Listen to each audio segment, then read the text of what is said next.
All right, so if you look right here, there's this little lip on each end of the reel from on this side and also the other side. And one thing I was running into in the last video is getting a proper cut right here. And what's happening is if I get the contact between the bed knife and the reel close enough to cut paper properly, then the edge on each end is hitting this lip on this bed knife and causing it to kind of seize up. So I had to back off between the reel and bed knife so that we weren't seizing up, and then therefore I lost the quality of cut. So what we're going to do today is remove the bed knife, hopefully.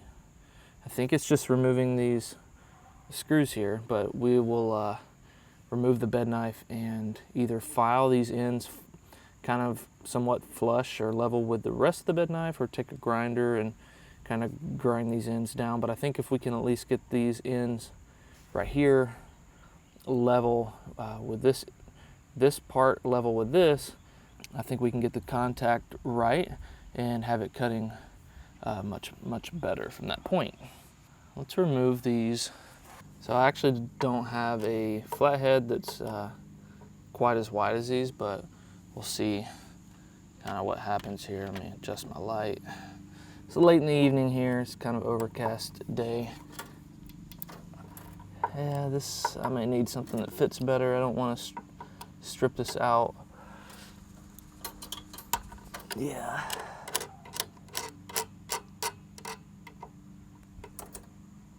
You know, the truth is, who knows how long it's been since this was taken apart, or ever, if it's ever even been taken off, and I have no clue how old this unit is.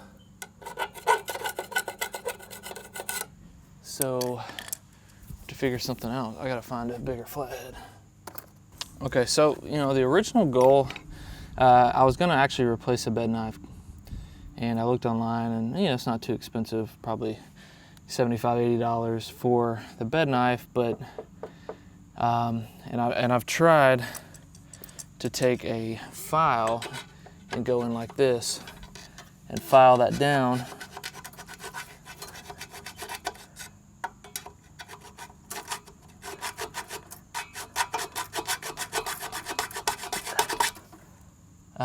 It's just really slow and I can't get a good angle on it. So then I was like, well, hey, you know, I can just remove the bed knife and try to repair it before spending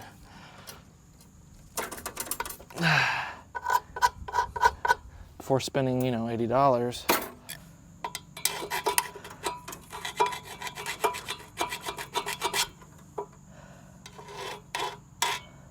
What I need is a smaller file, a little bit smaller.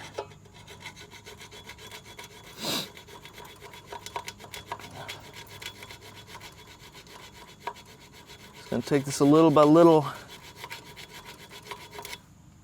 You know, if honestly, I don't really care. If I screw up the bed knife, I'll get a new one. I mean, I can't get a good cut out of it anyway, so what does it matter at this point?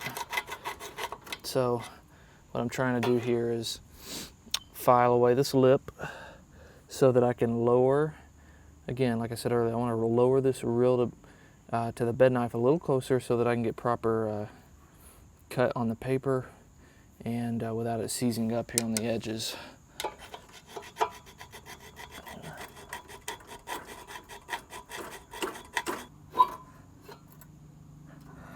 Now we need to do the other end. It's getting dark out here. Gotta love the time change. Well, it hasn't changed time, but you know, we're midway through September, so it just gets dark earlier. And then June,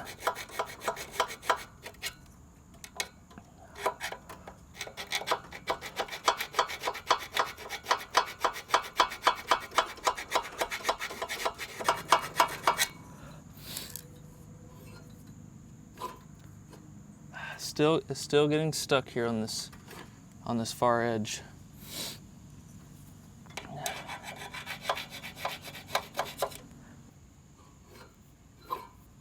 Look at that, see how it's not catching near as much now?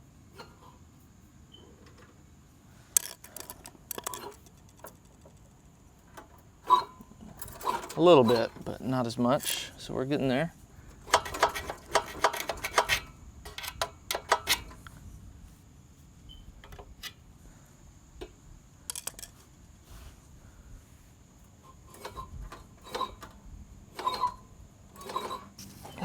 All right, so we got some paper. Actually cut it. Cut the paper, but not completely. Just rip that off.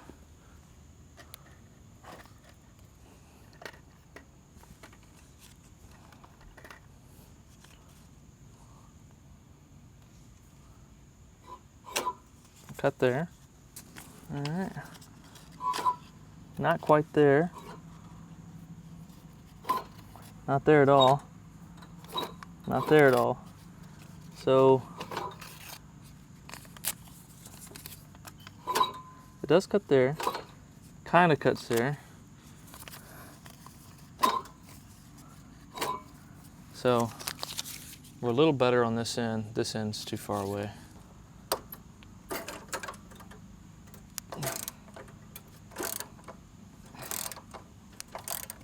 We don't want to loosen this like completely, but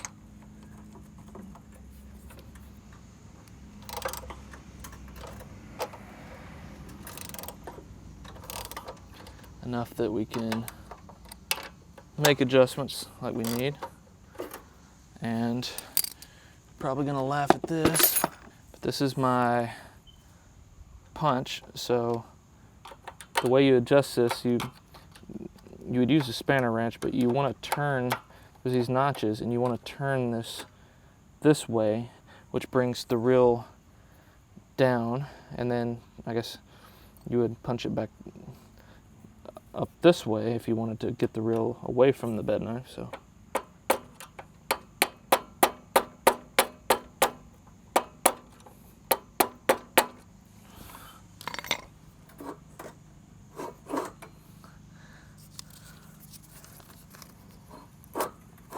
see, now it cuts great, but it's a little too tight. So now I'll stick it in the other spot and hit it lightly. I mean, we're not trying to make big movements here.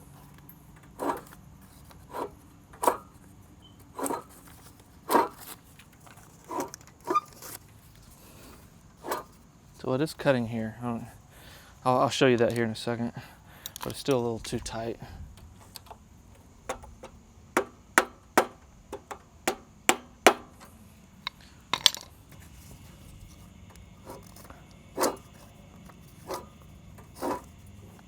Now we're back a little loose.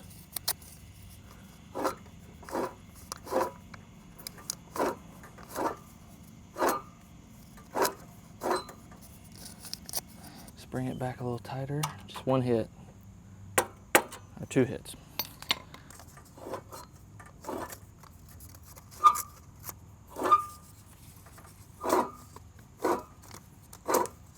Gotta go tighter, gotta go tighter.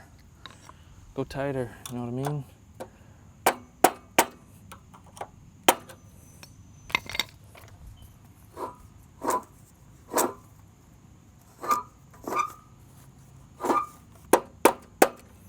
You know, cuts in certain areas.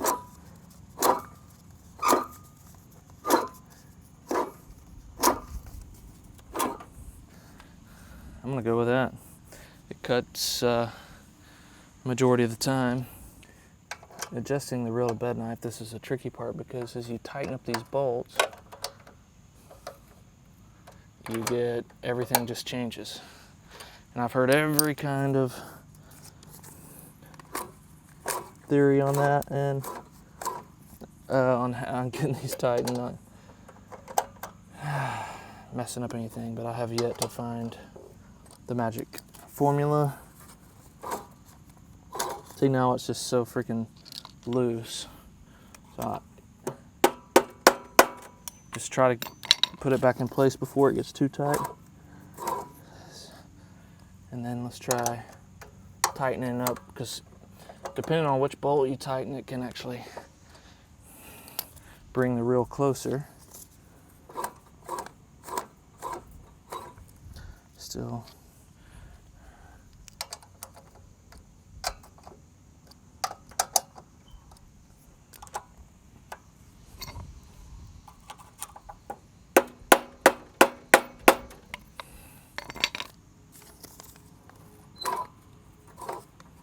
So here's something to think about. Something to think about with this mower. If I've got these tightened up, and I don't have them overly tight, just pretty snug, and I can't move this reel with a hammer here, then that means you don't really have to tighten these up so much. So it's just something to remember.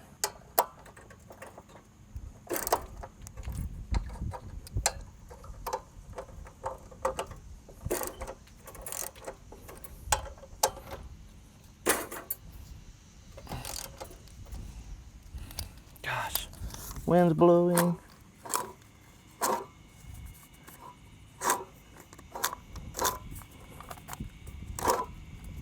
right, let's get it closer.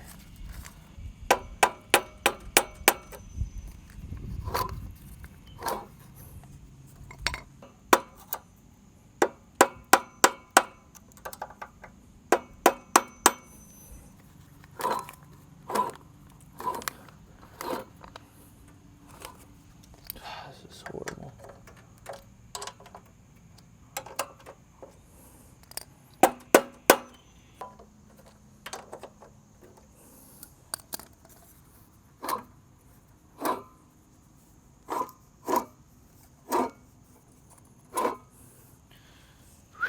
Okay.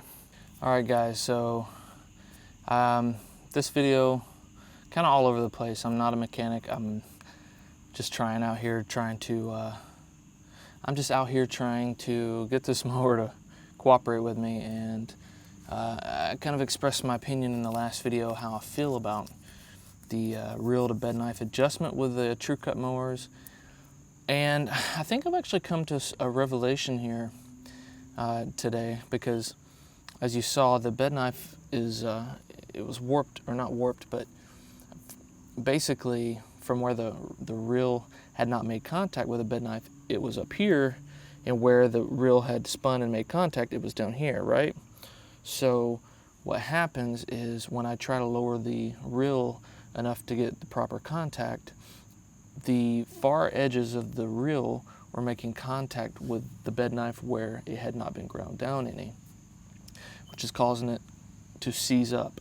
So what we did is we took a file, we filed that down, and then I readjusted the reel to bed knife and got the contact almost perfect across the board. There's a few places it's not cutting great, but most of the time it's a nice clean cut with a paper. But one thing I noticed when adjusting the bolts, and as everybody makes a comment, when you start tightening those bolts down, it throws everything out of whack.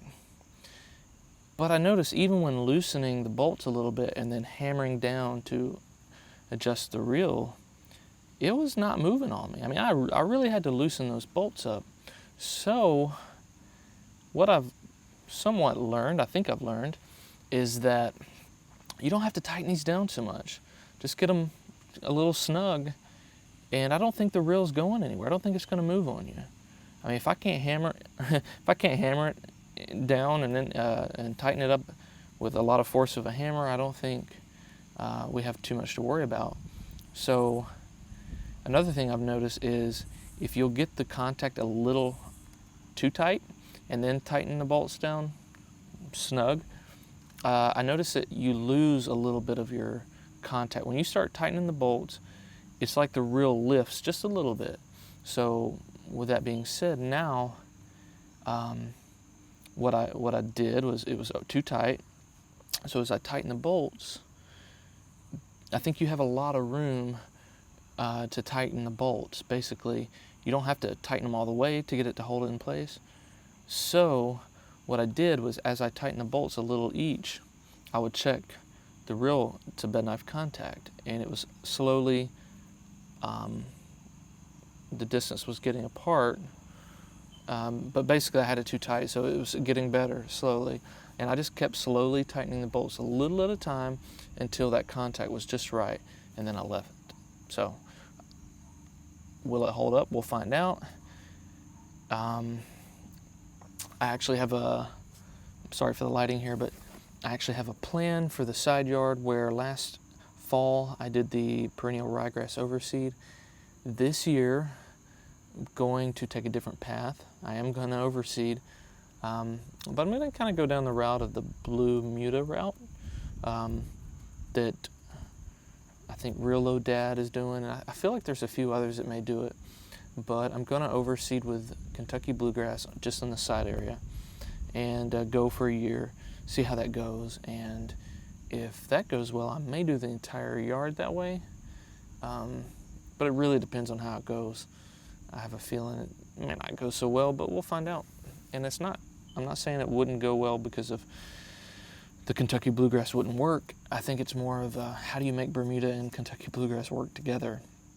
And that's going to be a learning curve for me, but I am willing to give it a shot. So, guys, I hope you enjoyed the video.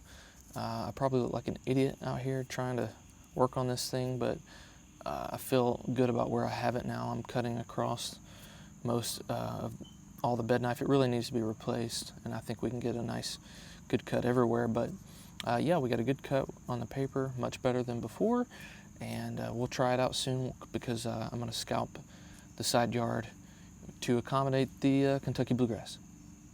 All right, so I hope you enjoyed the video. I'll see you in the next one. Coming soon, we will be renovating the side yard for Kentucky bluegrass overseed onto Bermuda. So we'll see how that goes. Anyway, if you like the video, like it, comment, all that good crap. See you in the next one.